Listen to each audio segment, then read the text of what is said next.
Por tanto, vamos a hablar con Alejandro Jasinski, ¿está bien dicho así? Perfecto. Yo tengo la particularidad de errarle a los nombres y apellidos, así que está bien. Muy bien y es difícil, así que... Está bien, perfecto. Gracias por darme la derecha en esto.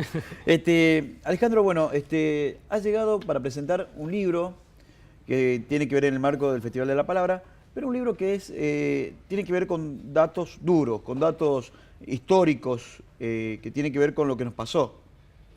Sí, el libro es Responsabilidad Empresarial en Delitos de Lesa Humanidad. No hay como el título no te deja lugar a otra interpretación. No con la especificidad de que se trata sobre, nosotros investigamos la represión específica dentro de las empresas a trabajadores. Bien. En 25 empresas, un equipo de investigación muy grande, formamos parte de ese equipo durante 2 años, 2 instituciones civiles, el Centro de Estudios Legales y Sociales, CELS, el área de Economía y Tecnología de Flaxo, la Secretaría de Derechos Humanos de la Nación y el programa Verdad y Justicia, ambos del Ministerio de Justicia y Derechos Humanos. Y bueno, alrededor de 20 investigadores, sociólogos, historiadores, en mi caso, abogados, antropólogos. Bueno, formamos parte de este equipo que la idea era no solo investigar cómo se había reestructurado la economía, que por ahí es algo que está más analizado, que hay más investigación, sino específicamente cómo determinados empresarios en determinadas empresas formaron parte del dispositivo represivo, es decir, cómo se combinaron con el accionar represivo dentro de las fábricas o fuera de las fábricas, pero donde las víctimas fueron los trabajadores. Yo te iba a decir, acá van a aparecer nombres, y me voy a corregir, te iba a decir primero nombres muy conocidos, pero ahora te lo corrijo y te digo nombres recontra remil conocidos por los argentinos. Empresas muy, que inclusive siguen trabajando, siguen estando prestando servicios, digo, y que el argentino consume casi en forma diaria. Sí, de las 25 empresas, nosotros teníamos un listado de cerca de 200 empresas donde había datos de trabajadores víctimas. Y bueno, la selección tuvo que ver con distintas características, en primer lugar, y sobre todo por la misión del programa Verdad y Justicia, Sí. y la Secretaría, que era asistir a los juicios de lesa humanidad. Entonces seleccionamos las empresas que tenían algún juicio en algún estado, causa en investigación preliminar, cerrada la instrucción o en juicio oral. Y nuestra idea era aportar a esas causas con nuevos datos, con nuevas interpretaciones, sobre todo de la historia, pensando en en una dinámica más completa, que era no solo ver la represión, sino ver qué era la empresa. Claro. Quiénes trabajaban, qué se producía, por qué se produjo la represión y después sí específicamente cuáles fueron las formas específicas de represión. Ahora, estos son 2 tomos, ¿no? Son 2 tomos, es un libro, o sea, completo, que ha sido inclusive material de consulta dentro de los juicios. Ha sido citado en los juicios. Bueno, debido a la especificidad y a los objetivos que nos propusimos, el informe fue aportado a la Procuraduría de Crímenes contra la Humanidad del Ministerio Público Fiscal para que sea distribuido en las causas en que se investiga, y si es de utilidad y si es considerado. Esto sucedió en parte en la condena que recibió Marcos Jacobo Levín, que es el primer empresario condenado por delitos de lesa humanidad, en marzo de este año fue. Sí. Ese era el dueño de la empresa de transporte, la Veloz del Norte de Salta. Él estuvo Por eso te digo, son nombres muy conocidos, muy conocidos. Estamos hablando de la Veloz del Norte, estamos hablando de Fiat, estamos hablando de Molinos del Plata, estamos hablando con Las Marías, estamos hablando de empresas muy conocidas para los argentinos. Sí, Asindar, Techin, Dalmine Sierca de Techin, Propulsora Siderúrgica, Ford, Las Marías, que hace la marca de yerba Tarahui, sí. El Ingenio Ledesma, Ingenios de Tucumán. La idea nuestra fue como tratar de abarcar distintas regiones del país, distintas actividades económicas. Y bueno, el resultado es sorprendente, nos sorprendió a nosotros mismos porque trabajamos sobre casi una veintena de archivos distintos, buscando el documento específico que nos pudiera comprobar la hipótesis con la que nosotros trabajamos, que era que había habido una combinación represiva contra los trabajadores, donde los empresarios no solo cumplieron un rol de complicidad, de instigadores, de pensarlos en un rol secundario respecto a la represión, sino que estaban en el terreno de los hechos, digamos, sí. Embarrados. Y bueno, es un poco lo que relata el libro, esas historias, poder identificar quiénes fueron las víctimas. Hay cerca de 900 víctimas en 25 casos nada más, la mitad de ellas desaparecidas. Y bueno, un poco es un trabajo de historia, es un trabajo que aporta a la justicia, que aporta a la memoria. Y de todas esas prácticas, digo, para contar alguna, nosotros básicamente identificamos 2 grandes grupos de prácticas. lo que fue un proceso de militarización de las fábricas con militares o fuerzas de seguridad dentro de lo que son los directorios de las empresas, áreas claves dentro de las empresas, jefatura de personal, jefes de vigilancia, dentro de lo que era la custodia de la producción misma, y también después otra serie de aportes que tenían que ver con la logística, el recurso material, la camioneta, la información, sobre todo la información era un aporte clave. Alejandro, me vas a contar, me vas a graficar, ¿por qué era esta cuestión de militarizar las empresas? ¿Qué es lo que se buscaba con ello? ¿Cuál era el objetivo? Bueno, así muy sintéticamente uno podría pensar que la sociedad en ese momento estaba en crisis, había una crisis muy profunda, no era solo local, sino que era internacional, lo que había entrado en crisis era el Estado de benefactor, digamos, que había existido durante 3-4 décadas, y esa crisis se pone en juego principalmente en las fábricas porque es donde se produce el valor. Claro. Y en esas fábricas la resistencia que se había generado a las nuevas transformaciones que se imponían en el mundo y en las empresas en particular, hizo que se necesitara una fuerza sobre todo mayor, ¿no? Y ahí vemos justamente lo que significa la especificidad del Estado terrorista, que entra a las fábricas, y la especificidad de los empresarios que en parte se reapropian de ese monopolio legítimo de la violencia que dispone el Estado y lo hacen uso de él, digamos, de manera directa. ¿Quiénes son los que te escribieron el libro? ¿Quiénes trabajaron en el libro? Mirá, los investigadores somos como 20, los podría nombrar a todos, pero las 4 instituciones creo que representan a todos.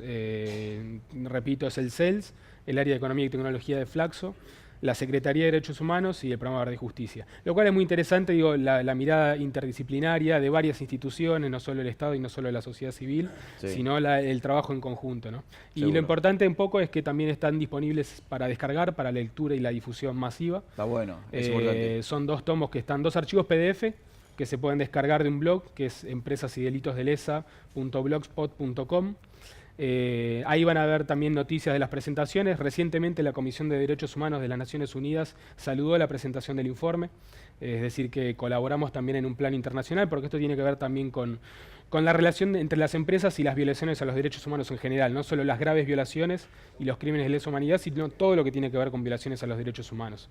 ¿Cómo hicieron, cómo les fue con la recopilación de la información? Porque me imagino que muchos documentos deben haber desaparecido. Bueno, es un trabajo difícil. Lo que existe en causas judiciales, lo que existe, por ejemplo, en el Ministerio de Trabajo, los expedientes generales, lo que existe en el Archivo Nacional de la Memoria es un archivo muy importante, con legajos de aquella época.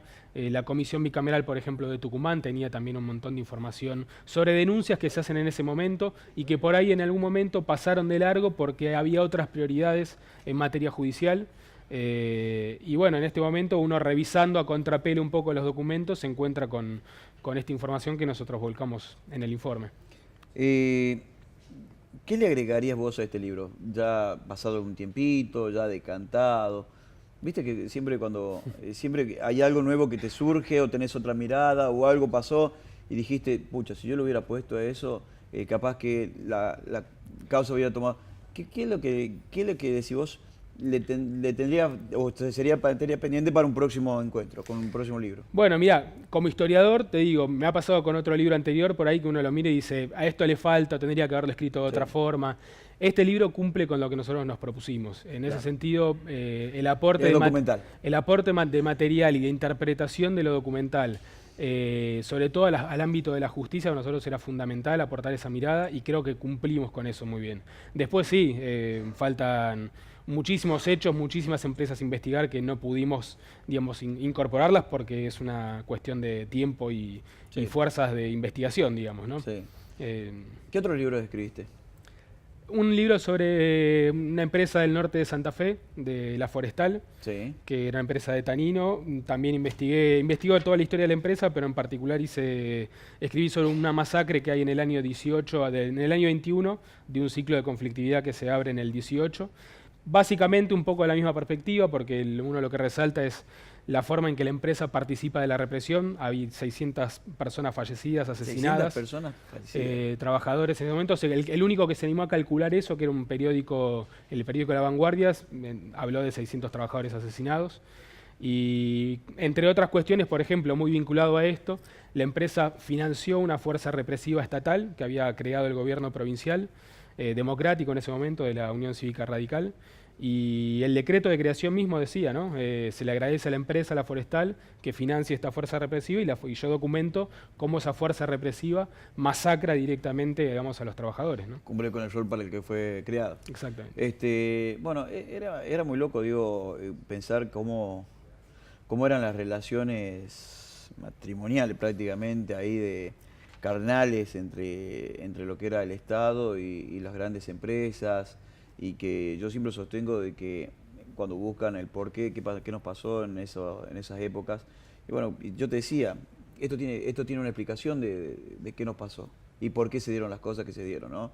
Tiene que ver con una cuestión económica, aparte de ideológica y más allá de lo ideológico, tiene que ver con la lucha de conflicto de poderes, de un Estado dependiente de las políticas de Estados Unidos, que tenía otra visión de lo que era lo social, de lo que era y que necesitaba otra mirada. Entonces, digo, tiene que ver mucho no solamente con lo político, sino también con lo económico.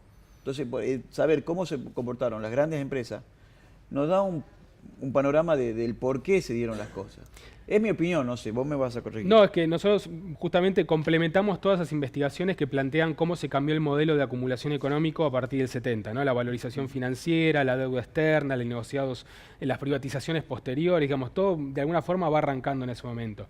En el ámbito concreto de las formas de producción, digamos, en la fábrica, se producen cambios muy grandes, con posterioridad, durante la represión y con posterioridad. Por ejemplo, un trabajador que luchaba o que, digamos, que se mantenía en un solo oficio y guardaba su oficio y lo cuidaba, y la empresa sabía que tenía que respetar ese oficio, las luchas posteriores se daban porque la empresa impuso el doble oficio o la multiplicidad de tareas, ¿no? La flexibilidad laboral. Sí. Las tercerizaciones y las subcontrataciones posteriores de los años 80 y los 90 están muy relacionadas con esta investigación, digamos. Los procesos de transformación, incorporación de tecnología que los trabajadores frenaban porque obviamente implica quedarse sin trabajo de alguna forma. Claro. Bueno, todos esos procesos de cambio se producen de manera violenta. Bien. Entonces, la presentación del libro va a ser hoy. Hoy, ratito. A las 20 horas en la Casa de la Memoria. En la Casa de la Memoria, allí en calle 9 de Julio, si mal no recuerdo, calle 9 de Julio, entre Güemes y Rioja. Así que ya saben, a las 20 horas, la gente que quiera acercarse, está en el marco de lo que tiene que ver este encuentro de la palabra, esto que nos vino pasando de un mes muy movido con toda la cuestión literaria, y esta problemática que a veces Catamarca la sufrió mucho este último tiempo con medidas judiciales en contra de lo que uno ya daba por sentado, que ya estaba hecho. No, bueno, Catamarca es muy particular en todo eso. Así sí, que, bueno. Por ahí la riqueza de la presentación es que podemos intercambiar opiniones, hacer preguntas, responder, y por ahí vamos a mostrar algunos documentos que siempre tenemos para que vean que no es solo el texto, no es solo la palabra, sino que está el documento respaldando. Importante, importantísimo. Sí. Importantísimo. ¿Has tenido algún problema con el libro o con tus investigaciones? Digo, amenaza, alguna vez te pasó algo que vos decís, mirá lo que me está pasando. O sea, no sé si te asustó o no te asustó, porque, es más, creería que hasta te potenció, pero digo, ¿te pasó algo de eso? No, y no debería, es un trabajo de justicia, de memoria, en todo caso. Sí, pero que las hay. Sí, pero todos tendríamos que aportar a esclarecer estos hechos, y me parece que en todo caso está ahí la disputa. No, de ese lado no. Como historiador, como escritor, ¿cuál es tu próximo desafío? No, seguir investigando. A mí me interesan los procesos productivos, las empresas, los cambios que para mí son fundamentales en la sociedad. Cuando uno habla del fin del trabajo, en realidad lo que habla es de un cambio en el trabajo. Y bueno, analizo esas cosas. ¿Y ya tenés pensado otro libro? ¿Ya tenés material? ¿Estás juntando así como tirando para el costadito ahí? De eso que te conté de la forestal es una historia más completa, que es no solo 3 años, sino 60 años. Ajá. De explicar, sobre todo, mira, hay algo interesante que tiene que ver por ahí también con un poco con lo que pasa acá en Catamarca. La forestal depredó absolutamente todos los bosques milenarios del Quebracho. Los depredó. Sí. Había desde la mitad de Santa Fe para arriba, para el norte, arrancaba ya en la zona de Vera, o incluso un poquito antes, unos bosques milenarios que habían tardado miles de años en crecer, y los dilapidaron, los talaron absolutamente todo. Bueno, eso es parte también del desarrollo de las empresas, ¿no? Bueno, nosotros con el ferrocarril que anda por todo el país, lo sufrió Catamarca en Catamarca. No, ya claro, acá tenemos, la minería, ustedes conocen un poco también los debates que se dan en torno a ese tipo de explotación. Toda la zona esa que vos ves ahí, no sé si ubicás más o menos Catamarca geográficamente, toda esa zona que vos ves desierto, eran grandes bosques de quebracho. Ah, bueno. Y el ferrocarril anda por todo el país en Durmientes catamarqueños. Y hoy tenemos grandes desiertos. Así que bueno, historias que conocemos, historias que nos tocan también a nosotros, ¿no? De a poco. Bueno, la verdad que un placer haberte conocido y conocer estos trabajos. El respeto para toda la gente que ha trabajado en ellos. Y te decía fuera del micrófono, ¿no? Estas cosas, los comunicadores sociales tenemos que conocerlas. Sacar nuestro juicio de valor, pero conocerlas. No podemos no desconocer. Así que bueno, te agradezco por este trabajo que han realizado. No, gracias a ustedes por el espacio y de parte de todo el equipo, sí, nos interesa seguir, digamos, recorriendo el país y contando un poco la investigación. Por favor, entonces, a las 20 horas en la Casa de la Memoria, esto es 9 de julio, entre 9 de julio y Buenos Aires, 9 de julio y Rioja. 9 de julio y Rioja, ahí está la Casa de la Memoria, que pertenecía a la familia Ponce, así que ahí se va a realizar esta presentación del libro para Catamarca. Muy bien, bueno, Alejandro Jasinski con nosotros.